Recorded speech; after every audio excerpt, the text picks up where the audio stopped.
Hello दोस्तों, मैं भार्गव आपका स्वागत करता हूं मेरे यूट्यूब चैनल हाउ टू पर। दोस्तों, आज मैं आपके सामने लेकर आया हूं भास्कर एनालिसिस, जिसको मैं रोज़ किया करूंगा।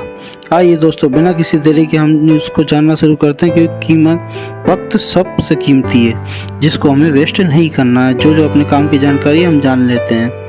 दिल्ली में कोरोना से मौत पर 50,000 की मदद मिलेगी। दोस्तों, दिल्ली में कोरोना प्रभावित परिवारों के लिए सरकार ने आर्थिक सहायता योजना शुरू की है। सीएम अरविंद केजरीवाल ने कहा है कि इससे जुड़ा पोर्टल लॉन्च कर रहे हैं। जिनके घर में कोरोना से मौत हुई है वे इस पर आवेदन कर सकते हैं। ऐसे हर परिवार को सरकार 50,000 रुपये की मदद देगी। हमारे प्रतिनिधि घर घर जाकर फॉर्म भरवाएंगे। मिताली राज बनी दुनिया की नंबर 1 बल्लेबाज। दोस्तों, मिताली राज आईसीसी की महिला वनडे रैंकिंग में नंबर 1 की बल्लेबाज बन रही हैं। 22 साल के करियर में वे 8वीं बार शीर्ष पर पहुंची हैं। टीम इंडिया की कप्तान ने इंग्लैंड के 3 मैचों की सीरीज में लगातार 3 अरशक जड़े हैं। उन्होंने कुल 201 रन बनाए। इंग्लैंड टूर पर आने के समय उनकी रैंकिंग 8 थी। दोस्तों आइए कुछ पॉलिटिकल बातें के बारे में जानते हैं। 6 बार के सीएम रहे वीरभद्र सिंह की नाजुक हालत चल रही है। दोस्तों, मतलब कि वो बीमार है। हिमाचल प्रदेश के 6 बार के सीएम रह चुके वीरभद्र सिंह को सोमवार को दिल का दौरा पड़ा। वे इंदिरा गांधी मेडिकल कॉलेज में भर्ती हैं। दोस्तों, डॉक्टर के मुताबिक उनकी हालत नाजुक है। वे 2 बार कोरोना से उभरे पर हालत खराब होने से भर्ती हैं। दोस्तों आइए दोस्तों, इसी क्रम में कुछ और जानते हैं।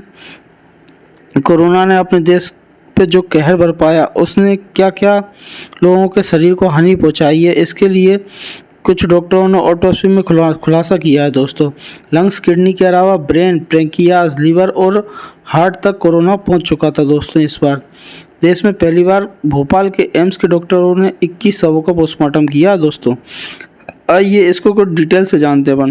कोरोना वायरस से मरीज के लंग्स और किडनी के अलावा ब्रेन, हार्ट, लीवर और पैंक्रियाज में भी संक्रमित हुए। इतना ही नहीं दोस्तों, मरीज की मौत के बाद जब कोविड नेगेटिव नहीं हुआ, बल्कि मौत के 20 घंटे बाद भी रिपोर्ट पॉजिटिव आई। यह खुलासा भोपाल एम्स के department of forensic medicine, critical care, pathology, microbiology department के डॉक्टर्स की कोविड मृतकों की ऑटोप्सी रिपोर्ट में हुआ है। एम्स के डॉक्टरों ने अगस्त 2020 से अक्टूबर 2020 के बीच 21 कोविड शवों का पोस्टमार्टम कर उनके अंगों में कोविड के संक्रमण का एनालिसिस किया। रिपोर्ट के मुताबिक कोविड मरीज के फेफड़ों के बाद कोरोना का सबसे ज़्यादा संक्रमण मरीजों के ब्रेन में मिला है। ऑटोप्सी रिपोर्ट में शामिल 21 मृतकों में से 85% के ब्रेन में कोविड का संक्रमण मरने से पहले हो चुका था। दोस्तों, जबकि 75% में कोविड का संक्रमण फेफड़ों के अलावा किडनी में हुआ था, जिसके चलते मरीज की मौत हो गई। कोविड ऑटोप्सी स्टडी के तहत 15 पुरुष और 6 महिलाओं के शवों का पोस्टमार्टम किया गया है।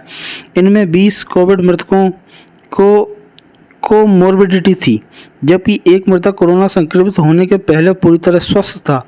इस रिसर्च को इंडेक्स मेडिकल जर्नल ने पब्लिश होने हेतु भेजा गया है। दोस्तों आइए दोस्तों कुछ और इनके बारे में जानते हैं। सुबह 4 बजे मोर्चरी पहुंचा जाते डॉक्टर, उन्हें कुछ हुआ तो एम्स जिम्मेदार नहीं है, लिखकर दिया गया था। दोस्तों इनके द्वारा 15 कोविड शवों का पोस्टमार्टम सुबह 5 से 7 बजे के बाद बीच किया गया।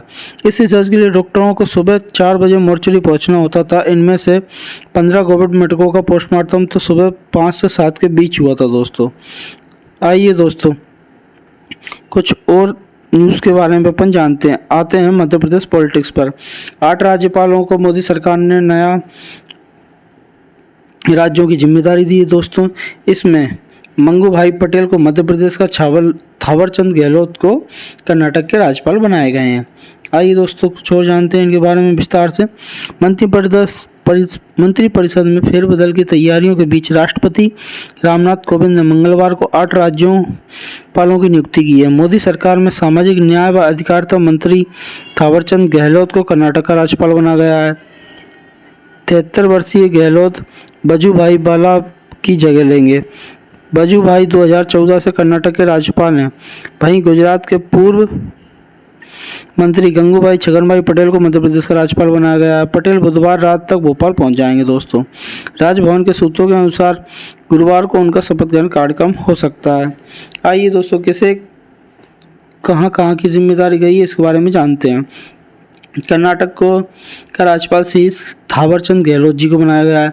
मध्य प्रदेश के राज्यपाल का प्रभार मंगूभाई छगनभाई जी को दिया गया है।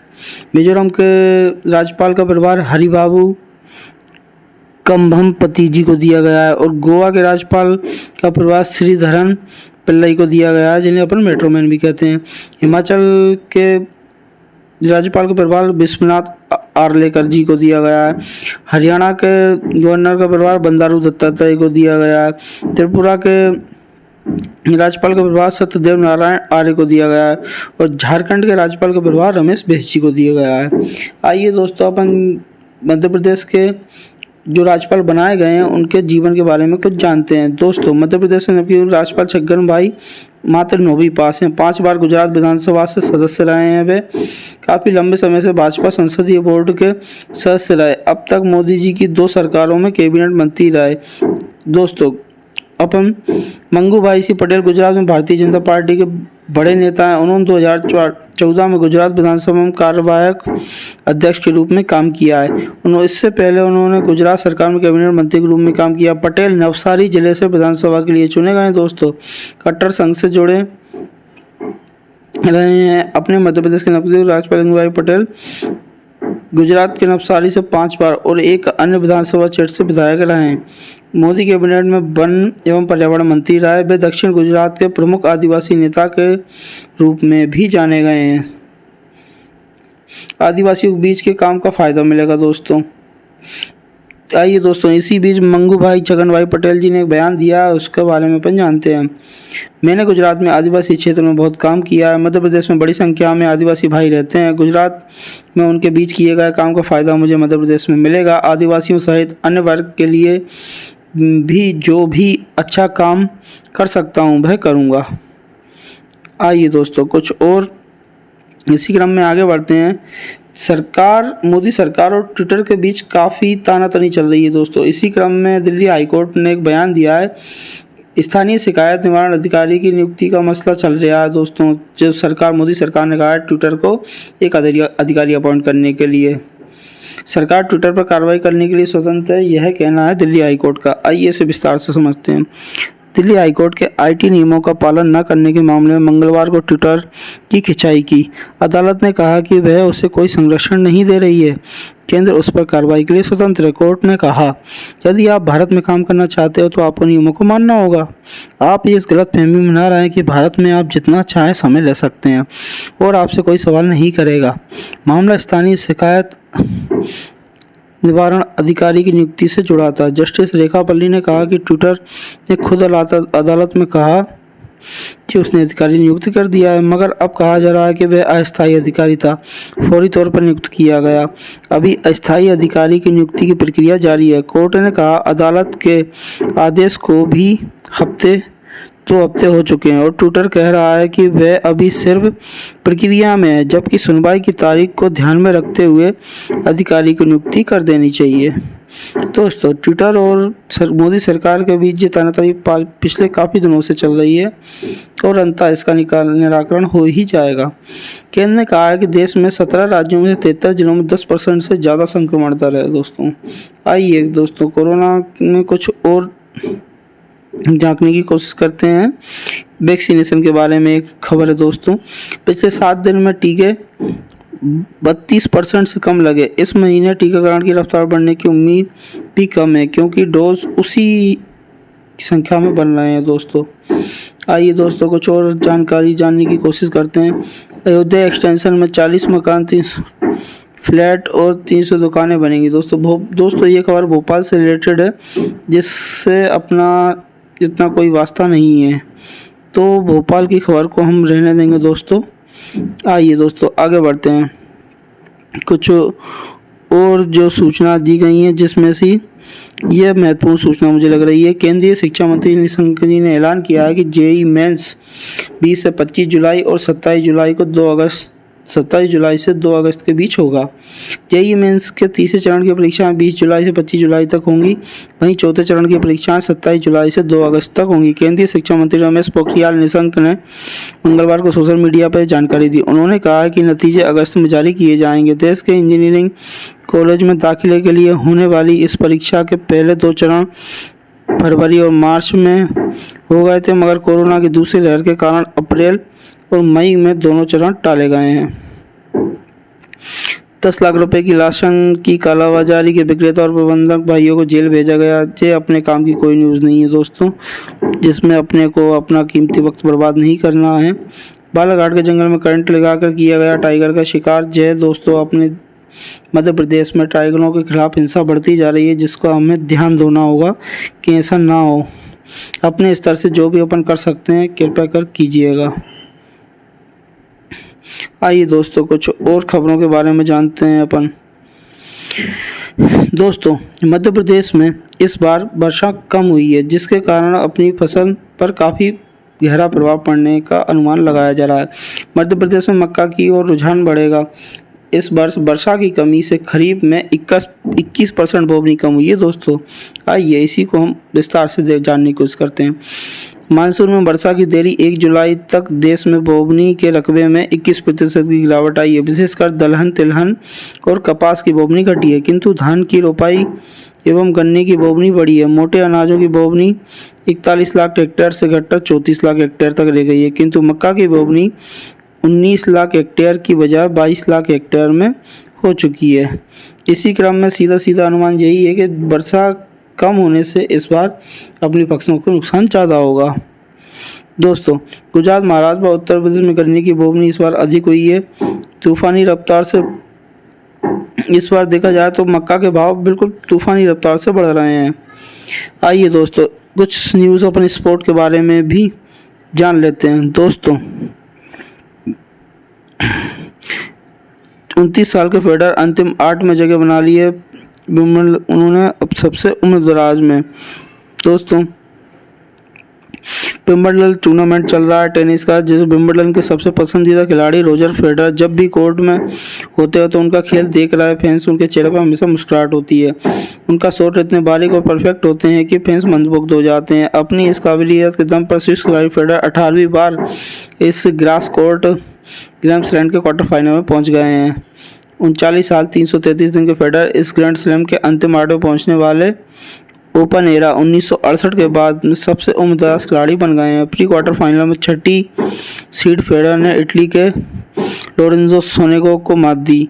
यह उनकी टूर्नामेंट में 105वीं जीत है। वे ग्रैंड स्लैम में सबसे ज़्यादा मैच जीतने के मामले में नडाल के फ्रेंच ओपन के बराबर आ गए हैं। दोस्तों, देखा जाए तो विंबलडन का राजा अपन रोजर फेडरर को व फ्रेंच ओपन का राजा अपन नडाल को कह सकते हैं। आइए दोस्तों, कुछ और न्यूज़ के बारे में अपन जानकारी लेते हैं जो चल रही हैं। दोस्तों, फुटबॉल महिला एशिया कप अगले साल भारत में होगा। मुंबई और पुणे में काफ़ी अहम मुकाबले खेले जाएंगे। ऑनलाइन चेस के बारे में वर्ल्ड यूथ कैडेट चैंपियनशिप में हिस्सा भोपाल के माघवेंद्र प्रकाश शर्मा लेंगे। दोस्तों, अपने भोपाल या एमपी की न्यूज़ से ज़्यादा लेना देना है, इसलिए मैं बताना चाहूँगा ये भोपाल की न्यूज़ को थोड़े ध्यान से। Maghvendra Prakash Sharma world youth and cadet online chess championship में देश का प्रतिनिधित्व करेंगे। उन्होंने भारतीय टीम में नेशनल चेस टूर्नामेंट में उम्दा प्रदर्शन के आधार पर चुना गया है। 8 साल के मानवेंद्र ने नेशनल में 5वां स्थान हासिल किया था। उन्होंने चेस की शुरुआती चालें दादा ओम प्रकाश शर्मा से सीखी हैं, जो खुद एक शतरंज खिलाड़ी हैं। वे सेंट सेवियर स्कूल के छात्र हैं और एकेडमी ऑफ चेस एजुकेशन में प्रशिक्षण ले रहे हैं। आइए दोस्तों, महिला क्रिकेट के बारे में थोड़ी और जानकारी अपन ले लेते हैं। दोस्तों, रैंकिंग में 11वें मिताली ने 8वें से टॉप पर पहुंची हैं। दोस्तों, 11 दिन में मिताली जी 8वें स्थान से टॉप पर पहुंच चुकी हैं। दोस्तों, T20 में शेफाली वर्मा दुनिया की नंबर 1 बल्लेबाज हैं। अब वनडे क्रिकेट में भारतीय खिलाड़ी ने अपनी रैंकिंग पर कब्जा कर लिया है। कप्तान मिताली राज 762 रेटिंग के साथ वनडे की नंबर 1 बल्लेबाज बन गई हैं। 27 जून को इंग्लैंड के खिलाफ शुरू हुए वनडे सीरीज के पहले मिताली 8वें नंबर पर थी। 3 वनडे मैचों की सीरीज के सभी मैच में उन्होंने अर्धशतक पारियां खेली। अंतिम मैच में 75 रनों की नाबाद पारी खेलकर उन्होंने भारतीय टीम को जीत दिलाई। सीरीज से पहले नंबर 1 बल्लेबाज इंग्लैंड की टेमी ब्यूमॉन्ट 4थे नंबर पर आ गई हैं और मंधाना 9वें नंबर पर है। दोस्तों, आइए दोस्तों कुछ आईपीएल के बारे में अपन जानकारी ले लेते हैं। आईपीएल 2021 के दूसरे फेज से शुभमन गिल बाहर हो सकते हैं दोस्तों, क्यों? आइए जानकारी लेते हैं। भारतीय टीम के युवा बल्लेबाज शुभमन गिल आईपीएल 2021 के दूसरे फेज जो कि सितंबर में खेला जाएगा उसमें नहीं खेल पाएंगे। पैर की चोट की वजह से गिल इंग्लैंड के खिलाफ टेस्ट सीरीज में भी बाहर हो गए थे। स्पोर्ट की माने तो उन्हें फिटनेस हासिल करने और मैदान में लौटने में 3 महीने का समय लग सकता है। आईपीएल का दूसरा फेज सितंबर-अक्टूबर में खेला जाना है। पहले फेज में कोलकाता के लिए खेलते हुए 22 साल के शुभमन ने 7 मैचों में सिर्फ 132 रन बनाए थे। कोलकाता को अभी तक खेले 7 मैचों में सिर्फ 2 जीत मिली है दोस्तों। टीम पॉइंट टेबल के 4 अंक के साथ 7वें नंबर पर है वो। आइए दोस्तों कुछ और जानकारी अपन लेते हैं इंग्लैंड की टीम के बारे में। इंग्लैंड की टीम के 7 सदस्य कोरोना संक्रमित पाए गए हैं और पाक सीरीज के लिए एक नई टीम चुन ली गई है। पाकिस्तान के खिलाफ सीरीज के लिए घोषित टीम के 7 सदस्य कोरोना संक्रमित मिले हैं, जिनमें से 3 खिलाड़ी और 4 सपोर्ट स्टाफ शामिल हैं। इसके बाद ईसीबी ने वनडे सीरीज के लिए नई टीम की घोषणा की। 18 सदस्यीय टीम में 9 अनकैप्ड खिलाड़ियों को शामिल किया गया है। बेन स्टोक्स टीम के कप्तान होंगे। 3 मुकाबलों की वनडे सीरीज की शुरुआत 8 जुलाई से कार्डिफ में होगी। टीम इस तरह होगी दोस्तों। स्टोक्स को कप्तान चुना गया है और तो दोस्तों बेन स्टोक्स को इंग्लैंड का कप्तान बनाया गया है, जबकि Ball Bess, Cox, Crawley, Duckett, Gregory, Hales, Jack, Lawrence, Mahmood, Malan, Overton, Parkinson, Payne, Salt, Simpson and Billings आदि ये 11 सदस्यीय टीम में चुने गए हैं दोस्तों। आइए दोस्तों कुछ और न्यूज़ के बारे में हम जानकारी लेते हैं। दूतावास से भारतीयों को वापस बुलाने की तैयारी की जा रही है। एयरबेस पर दोस्तों ये खबर है अफगानिस्तान से, जहां पर एयरबेस पर अमेरिकी सैनिक महंगा कबाड़ छोड़ दिए। अफगानियों ने मचाई लूटपाट और दुकान खोल बेचने लगे हैं दोस्तों। कुछ और जानकारी लेते हैं दोस्तों विदेश न्यूज़ से। नाइजीरिया में हाई स्कूल के 150 छात्रों को हॉस्टल से अगवा कर ले गए बंदूकधारी।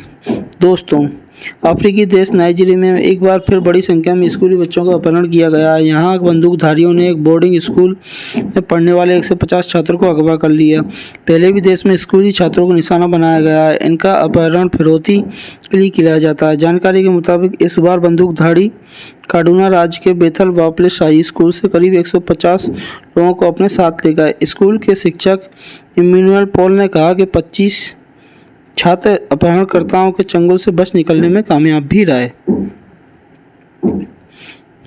हेलो दोस्तों, इसके अलावा कुछ और न्यूज़ पर हम पानी की सियासत दोस्तों अपने देश में चलती ही रहती है। 2 राज्यों के बीच तानातनी का मेन मुद्दा होता है पानी। इसी मुद्दे में आगे अपन देखते हैं दोस्तों।